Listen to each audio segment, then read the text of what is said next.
দখলদার ইসরায়েলি বাহিনী এবং ফিলিস্তিন পুরোদমে যুদ্ধ চলছে। জানিয়ে দেব হাতে থাকা সর্বশেষ আপডেট আন্তর্জাতিক সংবাদ। প্রথমেই সংবাদ শিরোনাম। সঠিক সময় ইসরায়েলকে কড়া জবাবের হুঁশিয়ারি হিজবুল্লাহ নেতার। এরপর জানিয়ে দিব ইসরায়েলি সন্ত্রাসবাদের চূড়ান্ত জবাব দেবে ইরান। এদিকে ইসরায়েলের ড্রোন হামলা চালালো হিজবুল্লাহ। এরপর জানিয়ে দিব শ্রীলঙ্কার রাজনীতিতে ফের ফিরছে রাজপাকসে পরিবার। আরও জানিয়ে দিব ইসরায়েলের ঘাঁটিতে হিজবুল্লাহর হামলা, নাগরিকদের ইরান ত্যাগের নির্দেশ ফ্রান্সের। সর্বশেষ জানিয়ে দিব বাংলাদেশে রাজনৈতিক অস্থিরতা, সংকটে বিশ্বসেরা সব পোশাক ব্র্যান্ড। এতক্ষণ শুনছিলেন সংবাদ শিরোনাম, এবারে বিস্তারিত। তবে অনুরোধ থাকবে ভিডিওটিতে একটি লাইক করবেন এবং কমেন্ট করে জানিয়ে দিবেন কোন জেলা থেকে আপনি আমাদের এই ভিডিওটি দেখছেন। সঠিক সময়ে ইসরায়েলকে কড়া জবাবের হুঁশিয়ারি হিজবুল্লাহ নেতার। গত সপ্তাহে হিজবুল্লাহ সামরিক কমান্ডারকে হত্যার জন্য ইসরায়েলের বিরুদ্ধে কড়া প্রতিশোধ নেওয়ার হুঁশিয়ারি দিয়েছে ইরান সমর্থিত লেবাননের হিজবুল্লাহ। মঙ্গলবার ৭ আগস্ট হিজবুল্লাহর নেতা সাইদ হাসান নাসরুল্লাহ বলেছেন, পরিণতি যাই হোক না কেন হিজবুল্লাহ একা বা তার আঞ্চলিক মিত্রদের সঙ্গে মিলে একটি শক্তিশালী ও কার্যকর প্রতিক্রিয়া দেখাবে। হিজবুল্লাহ প্রতিক্রিয়া জানাতে সঠিক সময়ের জন্য অপেক্ষা করবে বলে জানিয়েছেন নাসরুল্লাহ। তবে এই প্রতিক্রিয়া কবে জানানো হবে তা স্পষ্ট করেননি তিনি। নাসরুল্লাহ আরও বলেন, হিজবুল্লাহকে প্রতিশোধ নেওয়া থেকে বিরত রাখার সব আন্তর্জাতিক প্রচেষ্টা বৃথা। বৈরুতে হিজবুল্লাহ সামরিক কমান্ডার ফুয়াদ শুকুরের হত্যার ১ সপ্তাহ উপলক্ষে টেলিভিশনে সম্প্রচারিত ভাষণে নাসরুল্লাহ বলেন, পরিণাম যাই হোক না কেন প্রতিরোধ যোদ্ধারা ইসরায়েলি হামলাগুলোর জবাব না দিয়ে থাকবে না। বৈরুতে দক্ষিণাঞ্চলীয় শহরতলিতে জড়ো হওয়া হিজবুল্লাহর সদস্য ও সমর্থকদের উদ্দেশ্যে দেওয়া বক্তৃতায় তিনি বলেছিলেন, আল্লাহ চান তো আমাদের প্রতিক্রিয়া শক্তিশালী, কার্যকর এবং প্রভাবশালী হবে। ইসরায়েলি সন্ত্রাসবাদের চূড়ান্ত জবাব দেবে ইরান। ইসলামী প্রজাতন্ত্র ইরানের ভারপ্রাপ্ত পররাষ্ট্রমন্ত্রী আলী বাকেরি কানি বলেছেন, মধ্যপ্রাচ্যে যে অস্থিতিশীলতা চলছে তার মূল হোতা হচ্ছে ইহুদিবাদী ইসরায়েল এবং ইউরোপের দেশগুলো তাকে সহযোগিতা করছে। ইরানের পররাষ্ট্রমন্ত্রী বলেন, তার দেশ মধ্যপ্রাচ্য অঞ্চলে নিরাপত্তাহীনতা ও অস্থিতিশীলতার মূল কারণ দূর করবে এবং নিজেই চূড়ান্ত জবাব দেবে। গতকাল মঙ্গলবার মিশরের পররাষ্ট্রমন্ত্রী বাদর আবদেল্লাত্তি এবং অস্ট্রিয়ার পররাষ্ট্রমন্ত্রী আলেকজান্ডার শালেনবার্গের সাথে টেলিফোন আলাপে এসব কথা বলেছেন আলী বাকেরি কানি। দুই পররাষ্ট্রমন্ত্রীর সাথে তিনি হামাস নেতা ইসমাইল হানিয়ার গুপ্ত হত্যা নিয়েও আলোচনা করেন।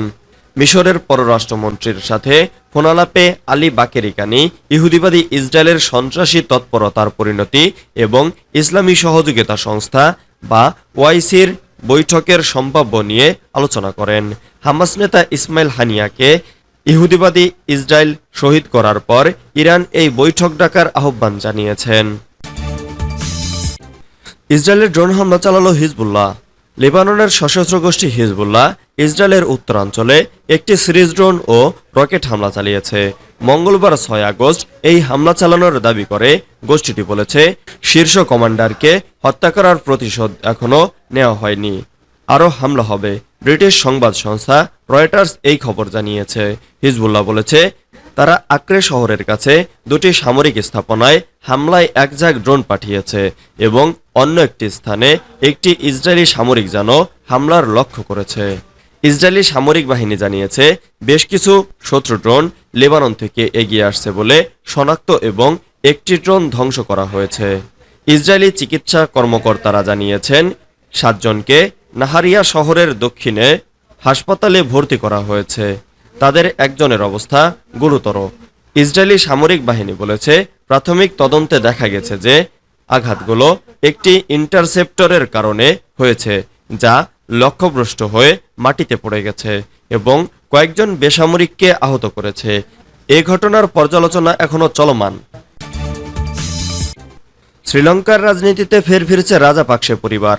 2 বছর আগে ব্যাপক জনবিক্ষোভের মুখে ক্ষমতাচ্যুত হওয়া রাজাপাকসে পরিবার ফের শ্রীলঙ্কার রাজনীতিতে ফিরে আসছে।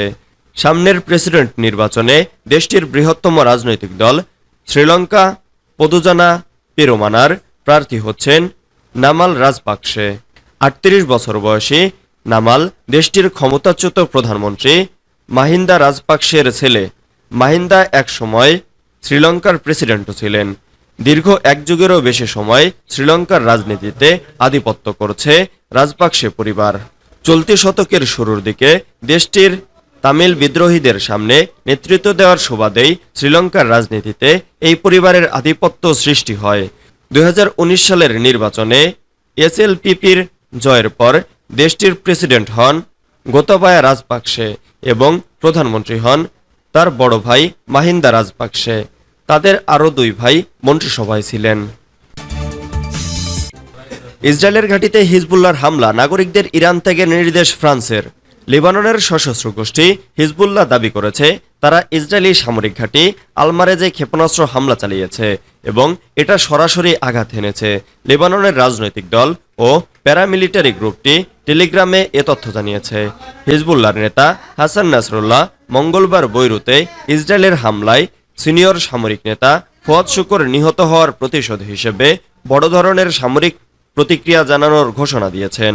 এদিকে ফ্রান্স ইরানে অনবরত তাদের নাগরিকদের দ্রুত তেহরান ত্যাগের নির্দেশ দিয়েছে।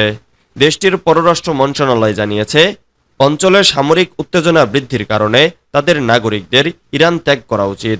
তেহরানে হামাসের রাজনৈতিক নেতা ইসমাইল হানিয়া হত্যাকাণ্ডের প্রতিশোধ নেওয়ার প্রতিশ্রুতি দিয়েছে ইরান।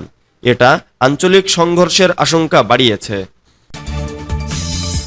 বাংলাদেশের রাজনৈতিক অস্থিরতা, সংকটে বিশ্বসেরা সব পোশাক ব্র্যান্ড। চলমান রাজনৈতিক অস্থিরতার কারণে বাংলাদেশের পোশাক শিল্পের কার্যক্রমে বিঘ্ন ঘটার শঙ্কা দেখা দিয়েছে। আর এ বিষয়টি সংকটে ফেলে দিয়েছে H&M থেকে শুরু করে যারা পর্যন্ত বিশ্বের সব বড় পোশাক ব্র্যান্ডগুলোকে। কয়েকদিন পরই শুরু হচ্ছে বিভিন্ন উৎসব ও ছুটির মৌসুম। এই সময় এসব পোশাক ব্র্যান্ডগুলোর বিক্রি বেশি হয়, কিন্তু বাংলাদেশ যদি পোশাক রপ্তানি না করতে পারে তাহলে এটি তাদের ব্যবসায় প্রভাব ফেলবে। জুলাই থেকে বাংলাদেশে ব্যাপক আন্দোলন শুরু হয়। অবস্থার অবনতি হওয়ার পর গত সোমবার প্রধানমন্ত্রী শেখ হাসিনা পদত্যাগ করতে বাধ্য হন। তবে হাসিনার পতন চাওয়া বিক্ষোভকারীদের ব্যাপক হামলা ও ধরপাকড়ে কয়েকশো মানুষ নিহত হন। এমন পরিস্থিতিতে দেশের সব পোশাক কারখানা অনির্দিষ্টকালের জন্য বন্ধ ঘোষণা করে দেওয়া হয়।